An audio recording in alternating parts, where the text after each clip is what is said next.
শুভ সকাল বন্ধুরা। বহু পরীক্ষার্থী যারা আমার তৈরি করা মিসলেনিয়াস পরীক্ষার মক টেস্টগুলো নিয়েছেন এবং দিয়েছেন, বা আমার অনলাইন ব্যাচের ছাত্ররা, তারা অনেক সময় আমাকে একটা কথা বারবার জিজ্ঞাসা করে থাকেন। সেটা হচ্ছে যে স্যার, মিসলেনিয়াস পরীক্ষার জন্য এই মক টেস্টগুলোতে মোটামুটি কিরকম নম্বর পাবো, বা অনেকে বলেন যে দাদা মিসলেনিয়াস পরীক্ষা যে দিতে যাচ্ছি তার জন্য এই প্র্যাকটিস সেটগুলোতে টার্গেট কিরকম রাখবো, এটা আমাদের একটু বলে দিন। তা আমি তাদের সবাইকে মোটামুটি যে নম্বরটা সাজেস্ট করি সেটা হচ্ছে 120-25 নম্বর আপনারা চেষ্টা করবেন এইগুলোতে রাখতে।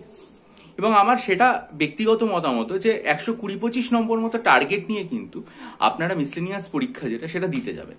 এখন হঠাৎ এই 120-র ওপরে এরকম একটা নম্বর কেন আমি সিলেক্ট করলাম তার কারণ হচ্ছে যে 2018 এবং 2019 এই দুটোর যে মানে মক টেস্ট বলছি, এই দুটো প্রিলিমিনারি যে কাট অফ মার্কস, যেটা এই কাট অফ মার্কস গুলো কত ছিল 2018তে যদি আমরা কাট অফ মার্কস দেখি তাহলে ছিল হচ্ছে 108.33, 103.33।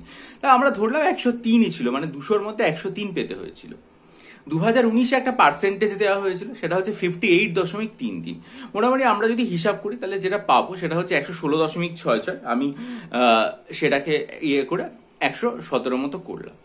এখন একবার যেটা দেখা যাচ্ছে সেটা হচ্ছে 103, একবার রয়েছে 117। এরকম যদি মানে ভ্যারিয়েশন একটা থাকে, সেক্ষেত্রে আমার মনে হয় যে 120-25 নম্বর মতো যদি আমরা টার্গেট করে পরীক্ষাটা দিই, যে আমরা এর উপরে স্কোর করার চেষ্টা করব, তাহলে কিন্তু সবসময় আমার যেটা মনে হয় সেটা হচ্ছে যে পরীক্ষাটা আমাদের পক্ষে প্রস্তুতি যেরকম আছে, এবং প্রস্তুতি তো দীর্ঘদিন থেকে আছে না, গত বছর প্রায় অক্টোবর-নভেম্বর থেকে আমরা প্রস্তুতি নিচ্ছি, সেই হিসাবে আমাদের যদি দেখা যায় তাহলে দেখা যায় প্রায় 10 মাসের ওপরে আমরা এটার প্রস্তুতির সময়কাল পেয়েছি।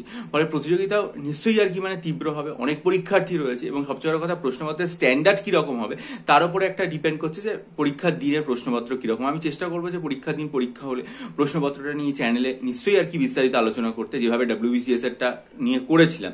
এবং আপনারা তার জন্য চ্যানেলটাকে সাবস্ক্রাইব করে নেবেন, বেল আইকন অবশ্যই প্রেস করে দেবেন। কিন্তু পরীক্ষা যে দিতে যাচ্ছেন তার জন্য সবসময় মাথায় রাখবেন যে আপনারা যা প্রস্তুতি নিয়েছেন এতদিন ধরে, সেটার উপর ভিত্তি করে নিশ্চয়ই আপনারা 120-25-এর বেশি নম্বর এই পরীক্ষাটাতে আশা করবেন। তাহলেই অন্তত নিশ্চিত থাকা যাবে পরীক্ষার হলের মধ্যে যখন আপনি উত্তরগুলো দিতে থাকবেন, মোটামুটি যে ধরনের প্রশ্ন হয় তাতে যে আমি এরকম একটা জায়গায় থাকি, তাহলে আমি শিওর। এবার হতেই পারে যে পরীক্ষার প্রশ্নপত্র খুব কঠিন হয়ে গেল, বা পরীক্ষার প্রশ্নপত্র একেবারে সোজা হয়ে গেল, যেমন এবছর WBCS এ প্রশ্ন খুব কঠিন হয়েছিল, ফলে কাট অফ মার্কস নেমে একেবারে 101-এ চলে এসেছে। এরকম হতেই পারে, পরিবর্তনশীল ব্যাপারটা, কিন্তু তাও মোটামুটি একটা স্ট্যান্ডার্ড জায়গায় আপনি নিজেকে রাখবেন, এবং সেখানে এই 120-25 নম্বরটাই টার্গেট হিসাবে মনে রাখবেন পরীক্ষা দেওয়ার আগে, এবং শেষ মুহূর্তে আপনার যে দেখাশোনাগুলো সেগুলো করে যাবেন। আমি চেষ্টা করবো যে আগামী এক সপ্তাহে মিসলেনিয়াস পরীক্ষায় বিভিন্ন ক্ষেত্রে কিরকম প্রশ্ন এসছে, কোন জায়গা থেকে কতটা গুরুত্ব দিতে হবে, সেই মুহূর্তে শেষ বেলায় একবার ফোকাস করে যাওয়া। এইটাই আজকের ভিডিওর বক্তব্য। যদি ভালো লাগে লাইক করুন, বন্ধুদের মাঝে শেয়ার করুন। আর যদি মনে করেন মিসলেনিয়াস পরীক্ষা 24টা মক টেস্ট আমার কাছ থেকে নেবেন, আমি তৈরি করেছি, শেষ মুহূর্তে আপনি যতগুলো দিতে পারেন, তার জন্য 28 আগস্টের ভিডিওটা আমার চ্যানেলে খুব মনোযোগ দিয়ে দেখে আমার সাথে ডিসক্রিপশন বক্সে ইমেলের মাধ্যমে যোগাযোগ করবেন।